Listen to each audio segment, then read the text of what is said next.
அனைவருக்கும் வணக்கம். நம்ம லாஸ்ட் கிளாஸ் வரைக்கும் வந்துட்டு முதல் பருவம் பார்த்துருந்தோம். இயல் 1, 2, 3 அப்படின்னு சொல்லிட்டு மூணு கிளாஸ் வந்துட்டு பார்த்துருந்தோம். இப்போது இந்த கிளாஸில் வந்துட்டு 2ஆம் பருவம் பார்க்க போகிறோம். இதுலேயுமே வந்துட்டு இயல் 1, 2, 3 அப்படின்னு இருக்குது. நம்ம கண்டினியூஸாக அந்த கிளாஸ் வந்துட்டு பார்க்கலாம். ஓகே.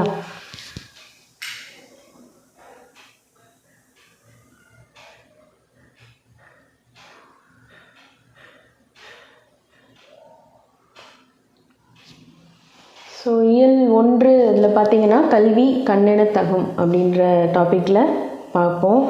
அடுத்ததாக நாகரிகம் பண்பாடு, அடுத்து தொழில் வணிகம்.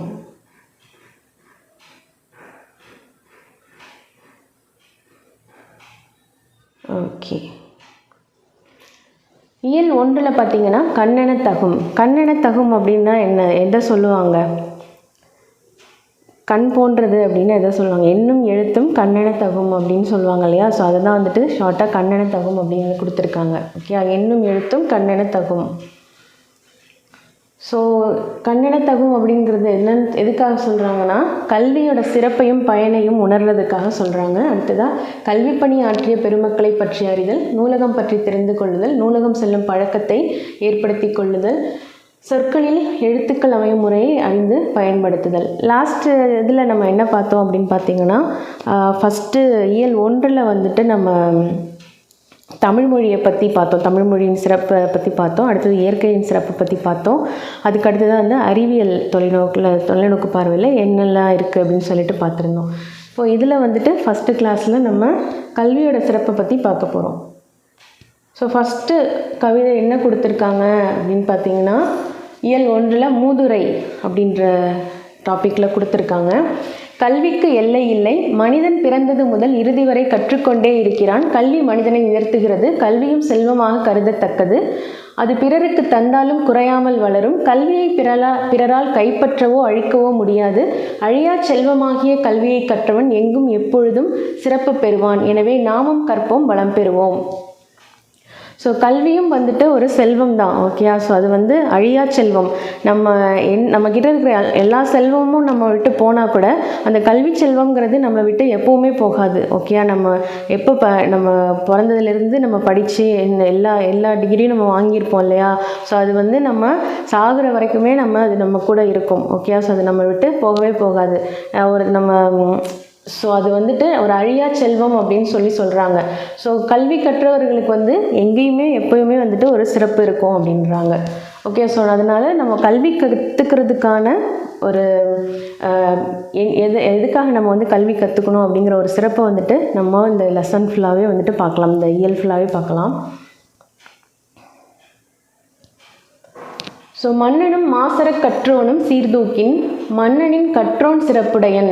மன்னர்க்கு தன் தேசம் அல்லால் சிறப்பில்லை, கற்றோர்க்கு சென்ற இடமெல்லாம் சிறப்பு.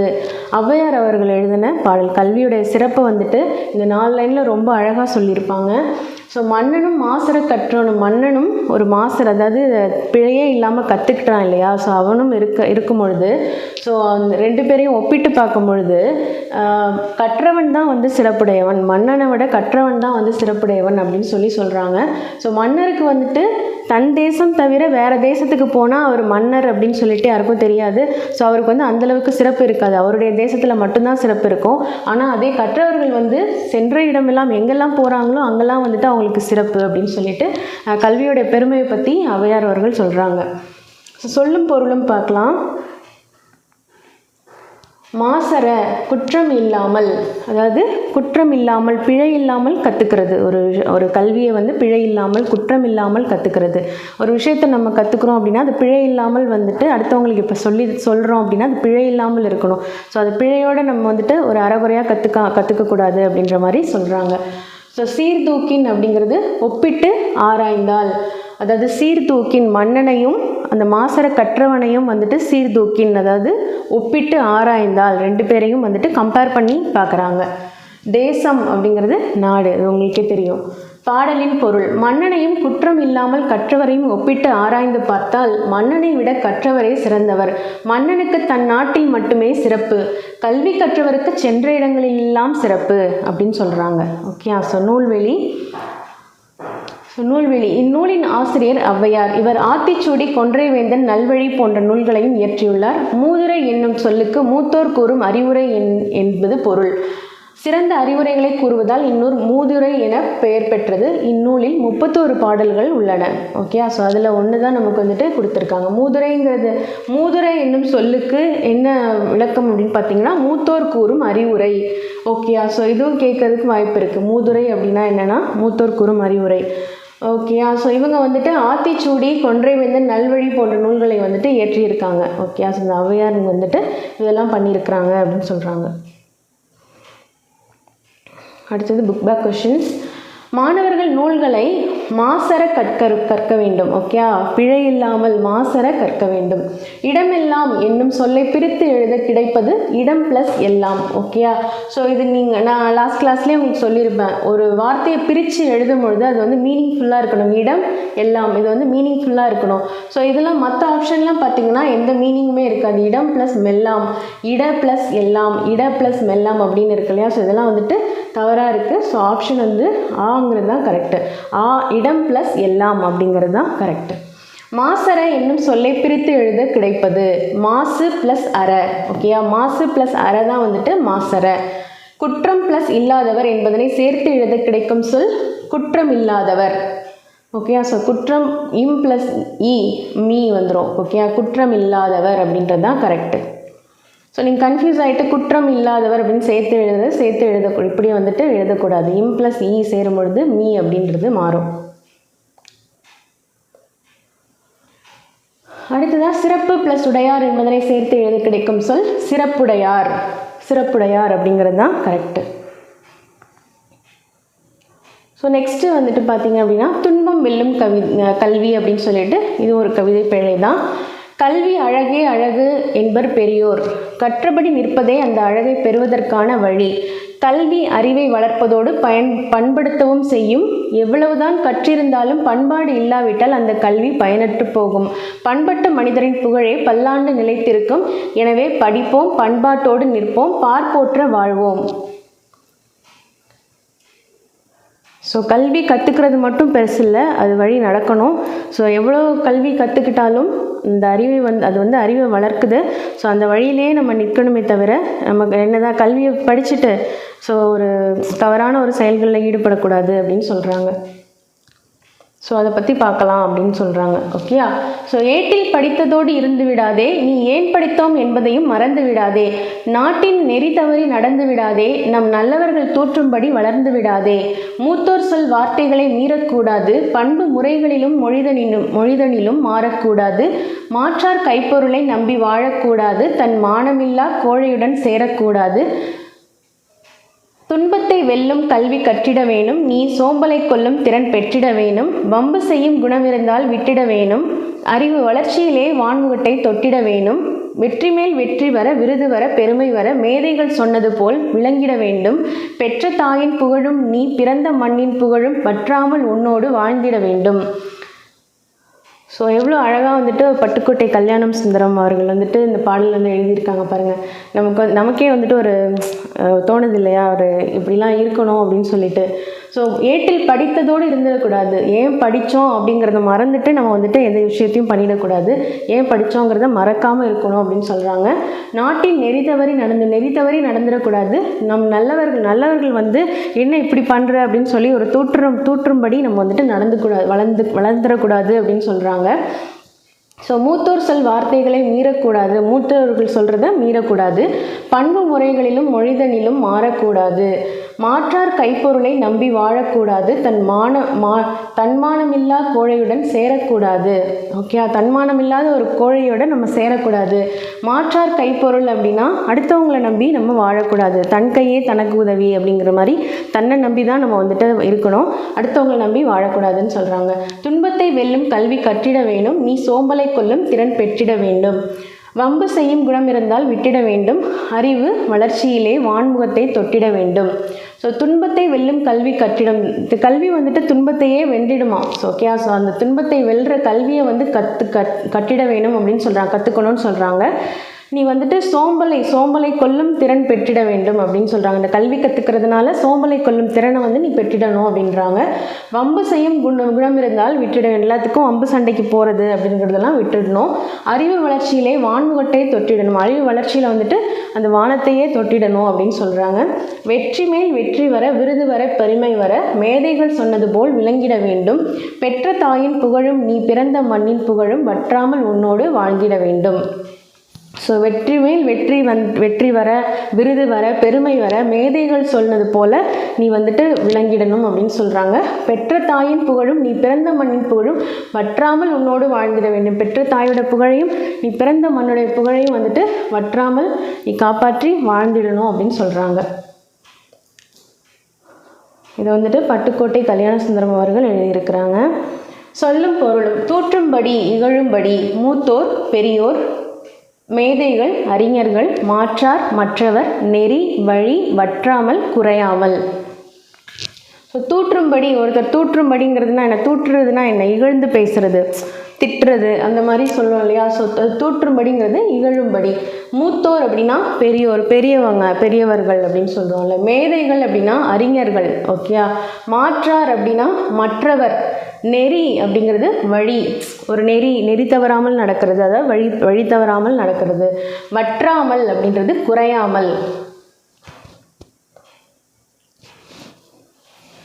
நாம் நூல்களை கற்றதோடு இருந்துவிடக்கூடாது, கற்றதன் பயனை மறக்கக்கூடாது, நம் நாட்டின் நெறி தவறி நடக்கக்கூடாது, நல்லவர்கள் குறை சொல்லும்படி வளரக்கூடாது, பெரியோர் கூறும் அறிவுரைகளை மீறக்கூடாது, பிறரிடம் பழகும் முறையிலும் பேசும் முறையிலும் பண்பு நெறி மாறக்கூடாது, பிறர் உழைப்பை நம்பி வாழக்கூடாது, தன்மானம் இல்லாத கோழைகளுடன் சேரக்கூடாது, துன்பத்தை நீக்கும் கல்வியினை கற்க வேண்டும், சோம்பலை போக்கிட வேண்டும், பிறருடன் வம்பு செய்யும் வழக்கம் இருந்தால் அதை விட்டுவிட வேண்டும், வானை தொடும் அளவுக்கு அறிவை வளர்த்து கொள்ள வேண்டும், மேலான அறிஞர்கள் கூறிய அறிவுரைகளின்படி வாழ வேண்டும், அதன் மூலம் வெற்றிகளையும் விருதுகளையும் பெருமையையும் பெற வேண்டும், பெற்ற தாயின் புகழும் நம் தாய் நாட்டின் புகழும் அழியாத வகையில் வாழ வேண்டும்.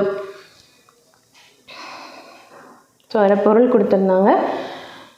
நூல்வெளி எளிய தமிழில் சமூக சீர்திருத்த கருத்துக்களை வலியுறுத்தி பாடியவர் பட்டுக்கோட்டை கல்யாண சுந்தரம். திரையிசை பாடல்கள் உழைப்பாளிகளின் உயர்வை போற்றியவர். மக்கள் கவிஞர் என்னும் சிறப்பு பெயரால் அழைக்கப்படுவர். மக்கள் கவிஞர் என்னும் சிறப்பு பெயர் யாருக்கு அப்படின்னு பார்த்தீங்கன்னா பட்டுக்கோட்டை கல்யாண சுந்தரம். நிறைய திரையிசை பாடல்களில் வந்து உழைப்பாளிகளோட உயர்வை வந்து போற்றியிருக்காரு அப்படின்னு சொல்கிறாங்க. எளிய தமிழில் வந்துட்டு சமூக சீர்திருத்த கருத்துக்களை வலியுறுத்தி பாடியிருக்காரு. ஸோ நம்ம பார்த்த கவிதை வந்துட்டு ரொம்ப எளிய முறையில் தானே இருந்துச்சு. எளிய தமிழில் வந்துட்டு நம்மளால் புரிஞ்சுக்கிற அளவுக்கு இருந்தது. ஸோ எளிய தமிழில் வந்து சீர்திருத்த கருத்துக்களை வலியுறுத்தி பாடியிருக்காரு.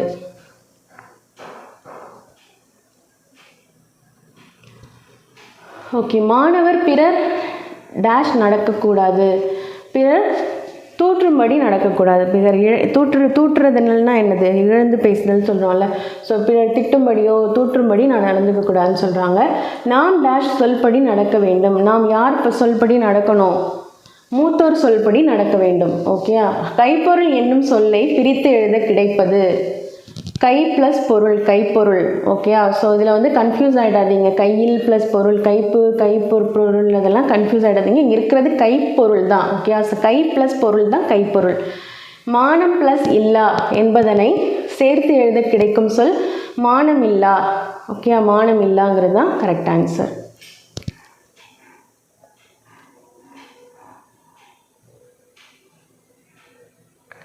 ஓகே. அடுத்த லெசன் பார்த்தீங்கன்னா கல்வி கண் திறந்தவர். நம்ம வந்து இப்போ ஒரு முக்கியமான ஒருத்தரை பற்றி பார்க்க போகிறோம். ஓகேயா. கல்வி நிலையங்கள் காலந்தோறும் மாறி வருகின்றன. தொடக்கத்தில் ஆசிரியரின் வீட்டிலேயே தங்கி மாணவர்கள் கல்வி கற்றனர். பிறகு நாள்தோறும் ஆசிரியர் வீட்டுக்கு சென்று கல்வி கற்றனர். அதன் பிறகு பொதுவான ஒரு இடத்தில் மாணவர்களுக்கு ஆசிரியர்கள் கற்பித்தனர். இவையே இன்றைய பள்ளிக்கூடங்கள் ஆகும். முன்பு ஒரு சில ஊர்களில் மட்டும் பள்ளிகள் இருந்தன. இன்று பள்ளிகளின் எண்ணிக்கை அதிகரித்துள்ளது. இத்தகைய கல்வி புரட்சிக்கு வித்திட்டவரை பற்றி அறிந்து கொள்வோம் வாருங்கள்.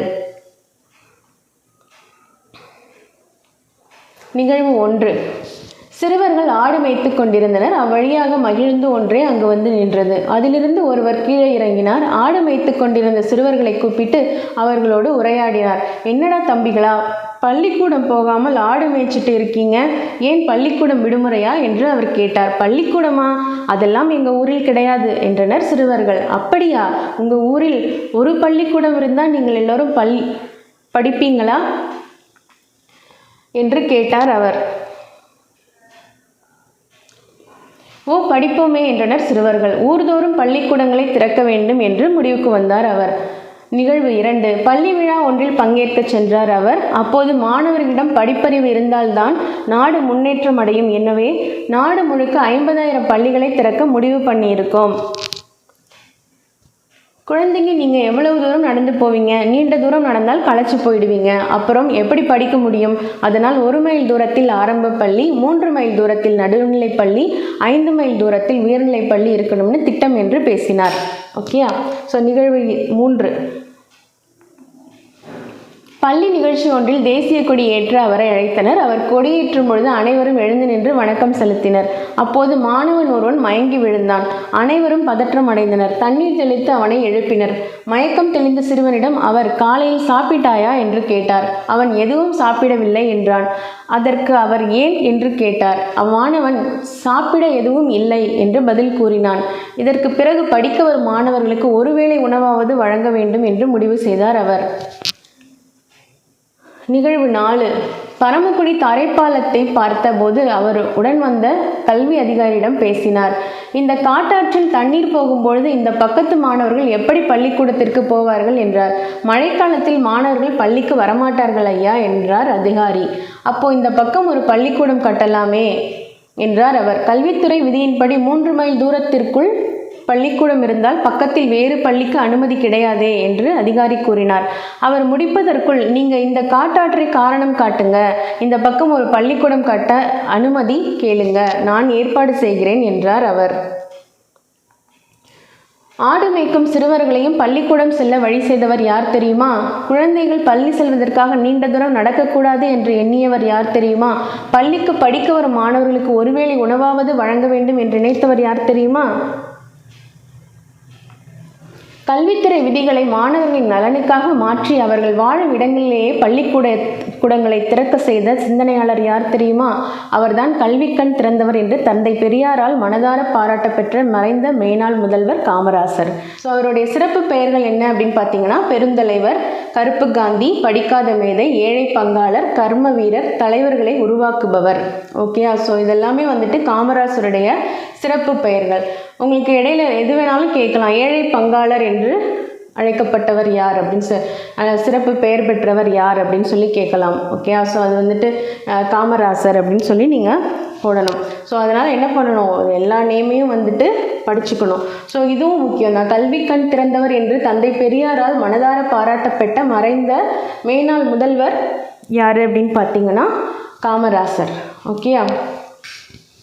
காமராசரின் சிறப்பு பெயர்கள் வந்துட்டு இதெல்லாம் தான். ஸோ இதை வந்துட்டு கண்டிப்பாக படிச்சுக்கோங்க. இப்போ தலைவர்களை உருவாக்குபவர் அப்படின்னு சொல்லி கேட்டாங்கன்னா கண்டிப்பாக வந்துட்டு நம்ம கொஞ்சம் கன்ஃபியூஸ் ஆகிடுவோம். ஸோ தலைவர்களை உருவாக்குபவர் யார் உங்களுக்கு எக்ஸாமில் ஞாபகம் இருக்காது. ஸோ ஒரு தடவைக்கு ஒரு 20 டைம்ஸ் வந்துட்டு திரும்ப திரும்ப படிச்சுட்டே இருங்க. ஓகே, கர்ம வீரர் காமராஜர் அப்படின்றது தான் நமக்கு மோஸ்ட்லி எல்லாருக்கும் தெரியும். பெருந்தலைவர் காமராஜரும் தெரியும். படிக்காத மேதை அப்படின்னாலும் காமராஜர் தெரியும். கருப்பு காந்தி தெரியும். ஏழை பங்காளர், தலைவர்களை உருவாக்குபவர், இதெல்லாம் வந்துட்டு கொஞ்சம் நீங்கள் ஞாபகம் வச்சு படிச்சுக்கோங்க. காமராசரின் கல்வி பணிகள். காமராசர் முதல் அமைச்சராக பதவியேற்ற நேரத்தில் ஏறக்குறைய 6000 தொடக்கப்பள்ளிகள் மூடப்பட்டு இருந்தன. அவற்றை உடனடியாக திறக்க ஆணையிட்டார். மாநிலம் முழுவதும் அனைவருக்கும் இலவச கட்டாய கல்விக்கான சட்டத்தை இயற்றி தீவிரமாக நடைமுறைப்படுத்தினார். மாணவர்கள் பசியின்றி படிக்க மதிய உணவு திட்டத்தை கொண்டு வந்தார். பள்ளிகளில் ஏற்றத்தாழ்வின்றி குழந்தைகள் கல்வி கற்க சீருடை திட்டத்தை அறிமுகம் செய்தார். பள்ளிகளில் வசதிகளை பெருக்க பள்ளி சீரமைப்பு மாநாடுகள் நடத்தினார். ஸோ 6000 பள்ளிக்கூடம் கிட்ட தொடக்கப்பள்ளி மூடப்பட்டு இருந்திருக்கு. அவர் முதலமைச்சராக பதவியேற்றுக்கும் பொழுது. ஸோ அது எல்லாத்தையுமே உடனடியாக திறக்கணும் அப்படின்னு சொல்லி ஆணையிடுறாரு. அடுத்த இலவச கட்டாய கல்விக்கான சட்டத்தை இயற்றி தீவிரமாக நடைமுறைப்படுத்துறதுக்கு அவர் பாடுபட்டிருக்காரு. அடுத்ததான் மாணவர்கள் பசியின்றி படிக்க மதிய உணவு திட்டத்தையும் அவர் ஏற்படுத்தி இருக்காரு. ஓகே, ஸோ ஏற்றத்தாழ்வின்றி குழந்தைகள் பள்ளிக்கூடத்தில் ஏற்றத்தாழ்வின்றி படிக்கணும் அப்படிங்கிறதுக்காக சீருடை திட்டத்தையும் அறிமுகப்படுத்தியிருக்காரு. எல்லாருக்கும் சீருடை திட்டத்தையும் அறிமுகப்படுத்தியிருக்காரு. ஓகே, ஸோ பள்ளிகளின் வசதிகளை பெருக்க பள்ளி சீரமைப்பு மாநாடுகள் நடத்தினார். மாணவர்கள் உயர்கல்வி பெற பொறியியல் கல்லூரிகள், மருத்துவக் கல்லூரிகள், கால்நடை மருத்துவக் கல்லூரிகள், ஆசிரியர் பயிற்சி நிறுவனங்கள் ஆகியவற்றை புதிதாக தொடங்கினார். தமிழ்நாட்டில் பல கிளை நூலகங்களை தொடங்கினார். இவ்வாறு கல்வி புரட்சிக்கு வித்திட்டவர் காமராசரே ஆவார்.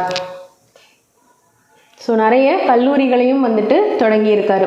புதிதாக பொறியியல் கல்லூரி, மருத்துவக் கல்லூரி, கால்நடை மருத்துவக் கல்லூரி, ஆசிரியர் பயிற்சி நிறுவனங்கள், ஓகே, ஸோ இது எல்லாமே வந்துட்டு தொடங்கியிருக்காரு. கிளை நூலகங்களையும் வந்துட்டு தொடங்கி வச்சுருக்காரு.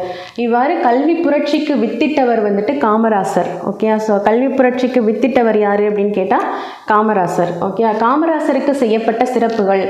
ஸோ அரசு வந்து இவருக்கு வந்துட்டு நிறைய சிறப்புகள் வந்து செஞ்சு கௌரவிச்சிருக்காங்க. என்ன அப்படின்னு பார்த்தீங்கன்னா, மதுரை பல்கலைக்கழகத்திற்கு மதுரை காமராசர் பல்கலைக்கழகம் என பெயர் சூட்டப்பட்டது. நடுவண் அரசு 1976 பாரத ரத்னா விருது வழங்கியது.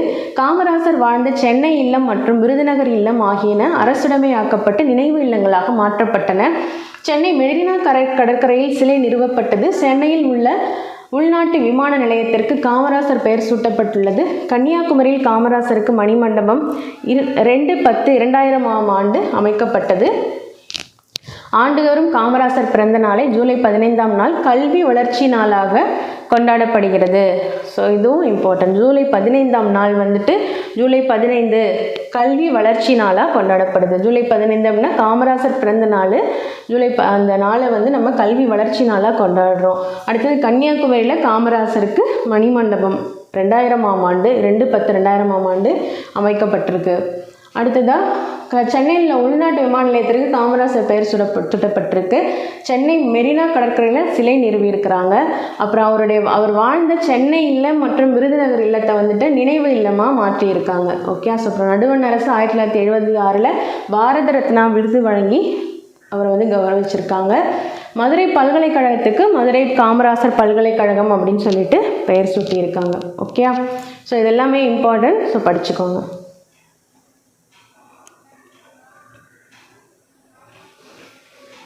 ஓகே, பள்ளிக்கூடம் செல்லாததற்கு ஆடு மேய்க்கும் சிறுவர்கள் கூறிய காரணம், ஊரில் பள்ளிக்கூடம் இல்லை.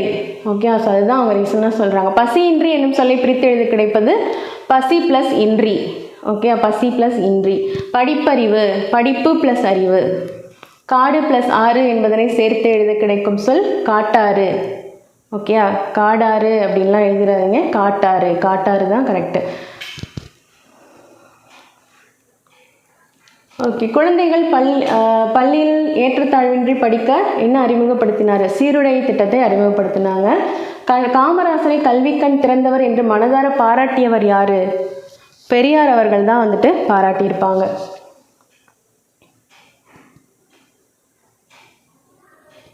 ஸோ நூலகம் நோக்கி கற்றது கைமண் அளவு, கல்லாதது உலகளவு என்பர். உலக அறிவை நாம் பெறுவதற்கு பாடநூல்கள் மட்டும் போதாது, பல்வேறு துறை சார்ந்த நூல்களை தேடி படிக்க வேண்டும். அதற்கு துணை புரிவன நூலகங்களே ஆகும். நூலகங்கள் மாவட்ட நூலகம், கிளை நூலகம், ஊர்ப்புற நூலகம், பகுதி நேர நூலகம், தனியார் நூலகம் என பல வகைப்படும். ஆசியாவிலேயே 2வது பெரிய நூலகம் நம் தமிழ்நாட்டில் உள்ளது. அதை பற்றி அறிந்து கொள்ளும். ஆசியாவிலேயே பெரிய நூலகம் 2வது பெரிய நூலகம் வந்துட்டு நம்ம தமிழ்நாட்டில் தான் இருக்குது. ஸோ அதை பற்றி தான் இந்த லெசன்ஸ் வந்துட்டு பார்க்க போகிறோம். 6ஆம் வகுப்பில் படிக்கும் மாணவர்கள் ஒரு நாள் களப்பயணமாக சென்னையில் உள்ள அண்ணா நூற்றாண்டு நூலகத்திற்கு வருகின்றனர். ஓகேயா, ஸோ அண்ணா நூற்றாண்டு நூலகம் அதை பற்றி தான் நம்ம வந்துட்டு படிக்க போகிறோம். ஸோ அதில் அவங்களுக்கும் ஆசிரியர்களுக்கும் மாணவர்களுக்கும் நடந்த ஒரு உரையாடல் தான் வந்து லெசனாக கொடுத்துருக்காங்க. ஓகே, ஸோ இது வந்து ரொம்ப இம்பார்ட்டண்டான லெசன். அதில் வந்துட்டு எத்தனை அடுக்குகள் இருக்குது, இந்த தரைத்தளத்தோடு எத்தனை அடுக்குகள் இருக்குது, ஸோ எவ்வளோ நிலப்பரப்பில் அது இருக்குது, ஸோ அதில் ஒவ்வொரு தளத்துலேயும் என்னென்ன இருக்குது, என்னென்ன நூல்கள் இருக்குது அப்படின்றதெல்லாம் இதில் வந்துட்டு கொடுத்துருப்பாங்க. ஓகே, ஸோ கண்டிப்பாக உரையாடல் அப்படின்னு கொடுத்துருந்தாங்கன்னா நீங்கள் இன்ட்ரெஸ்ட்டாக படிக்கணும். ஓகேயா, ஸோ அதை வந்துட்டு உரையாடல் தானே அப்படின்னு ஸ்கிப் பண்ணிடாதீங்க. இடையில அவங்க பேசியிருக்கிறதுல நிறைய முக்கியமான வேர்ட்ஸ்லாம் இருக்கும். ஸோ இப்போ என்ன சொல்கிறாங்க, ஆசிய கண்டத்திலேயே 2வது பெரிய நூலகம் இதுதான். ஓகே, அடுத்து தரைத்தளத்தோடு 8 அடுக்குகளை கொண்டது. இதன் பரப்பளவு மட்டும் 8 ஏக்கரில் இருக்குது. ஓகே, ஸோ 8 ஏக்கரில் இந்த நூலகம் வந்து அமைஞ்சிருக்கு. ஓகே, அப்புறம் அனுமதி கடிதத்தை வந்துட்டு கொடுத்த வரவேற்பாளர்கிட்ட கொடுத்துட்டு உள்ளே போகிறாங்க. உள்ளே போனதும் இந்த ஃபோட்டோ வந்துட்டு இருக்குது. ஸோ இவர் யார் அப்படின்னு சொல்லி கேட்குறாங்க. ஸோ இவர் தான் முனைவர் ரா அரங்கநாதன், நூலக விதிகளை உருவாக்கியவர். இவர் இந்திய நூலகவியலின் தந்தை, father of Indian library science அப்படின்னா யாருன்னா ரா அரங்கநாதன் அவர்கள். ஸோ உங்களுக்கு கொஷின் கேட்கலாம், இந்திய நூலகவியலின் தந்தை அப்படின்றவர் யார் அப்படின்னா ரா அரங்கநாதன். சரியா?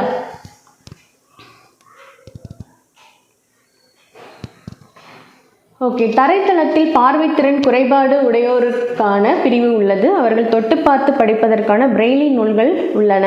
கேட்டு அறிய ஒளி வடிவ நூல்கள் குறுந்தகடு வடிவில் உள்ளன.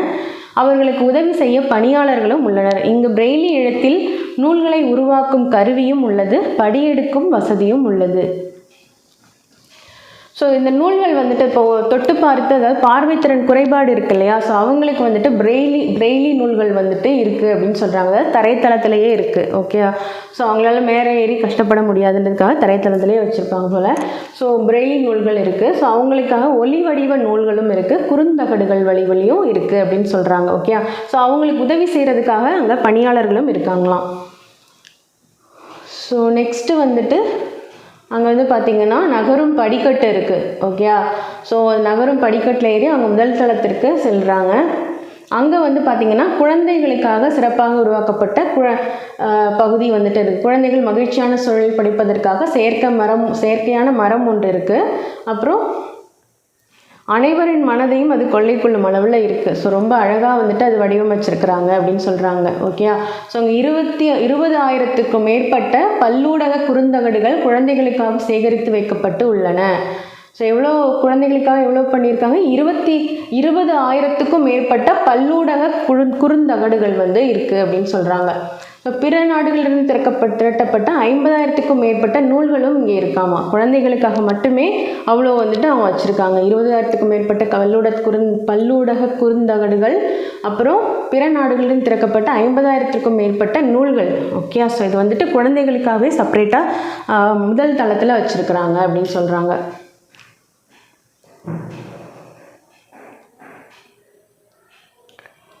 ஸோ லாஸ்ட்டாக வந்துட்டு ஒவ்வொரு தளமாக பார்த்துட்டே போகிறாங்க. 7ஆம் தளம் போகிறாங்க. இத்தளத்தில் அரசு கீழ்த்திசை சுவடிகள் நூலகம் உள்ளது. இங்கு பழமையான ஓலைச்சுவடிகள் சேகரித்து பாதுகாத்து வைக்கப்பட்டு உள்ளன. இதே தளத்தில் வரலாறு, புவியியல், சுற்றுலா நூல்களும் உள்ளன.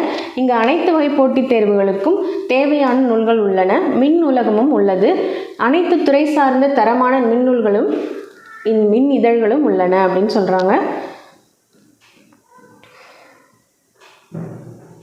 ஸோ நெக்ஸ்ட்டு அந்த 8 தளங்களில் என்னென்ன இருக்குது அப்படின்னு சொல்கிறாங்க. தரைத்தளத்தில் சொந்த நூல் படிப்பகம், பிரெய்லி நூல்கள். இப்போ நம்ம எடுத்துகிட்டு போய் புக் படிப்போம் இல்லையா, ஸோ அதுதான் சொந்த நூல் படிப்பகம் அங்கே இருக்குது. அடுத்தது பிரெய்லி நூல்கள், பார்வை குறைபாடு உள்ளவங்களுக்கான நூல்கள் பார்த்தோம் இல்லையா, ஸோ அது இருக்குது. முதல் தளத்தில் குழந்தைகள் பிரிவு, பருவ இதழ்கள் இருக்குது. 2ஆம் தளத்தில் தமிழ் நூல்கள். 3ஆம் தளத்தில் கணினி அறிவியல், தத்துவம், அரசியல் நூல்கள். 4ஆம் தளம் பொருளியல், சட்டம், வணிகவியல், கல்வி. 5ஆம் தளம் கணிதம், அறிவியல், மருத்துவம். 6ஆம் தளம் பொறியியல், வேளாண்மை, திரைப்படக்கலை. 7ஆம் தளம் வரலாறு, சுற்றுலா, அரசு கீழ்த்திசை சுவடிகள் நூலகம். 8ஆம் தளத்தில் கல்வி, தொலைக்காட்சி, நூலகத்தின் அலுவலக பிரிவு. ஓகே. ஸோ இதை வந்துட்டு கண்டிப்பாக மனப்பாடம் பண்ணி வச்சுக்கோங்க. இதில் எந்த தளத்தில் இப்போது அண்ணா நூற்றாண்டு நூலகத்தில் வந்து எந்த தளத்தில் என்ன இருக்குது அப்படின்னு சொல்லி கேட்குறதுக்கு வாய்ப்புகள் இருக்குது. ஸோ 2ஆம் தளத்தில் என்ன இருக்குது, 4ஆம் தளத்தில் என்ன இருக்குது, 6ஆம் தளத்தில் என்ன இருக்குது அப்படின்னு சொல்லி கேட்குறதுக்கான வாய்ப்புகள் இருக்குது. ஆல்ரெடி கேட்டிருக்காங்க இது மாதிரி. ஓகே. அடுத்ததாக இங்குள்ள புத்தகங்களையும் நான் வீட்டிற்கு எடுத்து செல்ல முடியுமான்னா முடியாது அப்படின்னு சொல்கிறாங்க. அங்குள்ள புக்ஸ் எதையும் நம்ம எடுத்துகிட்டு போக முடியாது. அங்கே வந்து குளுகுலுன்னு இருக்குது அப்படின்னு சொல்லி கேட்குறாங்க. அங்கே வந்து குளிர்பதன வசதி செய்யப்பட்டுள்ளது, அங்கே ஏசி இருக்குது அப்படின்னு சொல்கிறாங்க. ஸோ இதே வசதியுடன் கூட்டரங்கு, கலையரங்கு, கருத்தரங்கு கூடம், கண்காட்சி அரங்கு போன்றவையும் அங்கே இருக்குது அப்படின்றாங்க. அப்போது இந்த நூலகத்தில் இவ்வளோ வசதிகள் இருக்கா, எங்கள் ஊர்லலாம் நூலகம் இல்லையே அப்படின்னு சொல்லி ஃபீல் பண்ணுறாங்க. ஸோ அப்போ வந்துட்டு அதற்குத்தான் தமிழக அரசு நடமாடும் நூலகம் என்னும் திட்டத்தை தொடங்கியுள்ளது அப்படின்னு சொல்கிறாங்க. நடமாடும் நூலகம் திட்டத்தையும் தமிழக அரசு தொடங்கியிருக்குன்னு சொல்கிறாங்க. அப்புறம் நெக்ஸ்ட்டு வந்துட்டு சிறந்த நூலகர்களுக்கு டாக்டர் ரா அரங்கநாதன் விருது வழங்கப்பட்டது. ஓகே, ஸோ நூலகவியலின் தந்தை அப்படின்னு பார்த்தோம் இல்லையா, ஸோ அவருடைய பெயரில் வந்துட்டு விருது வந்துட்டு சிறந்த நூலகர்களுக்கு வந்து வழங்குறாங்க.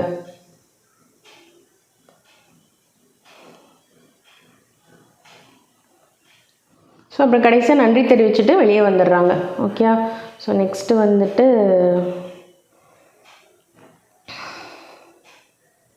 இலக்கணம்.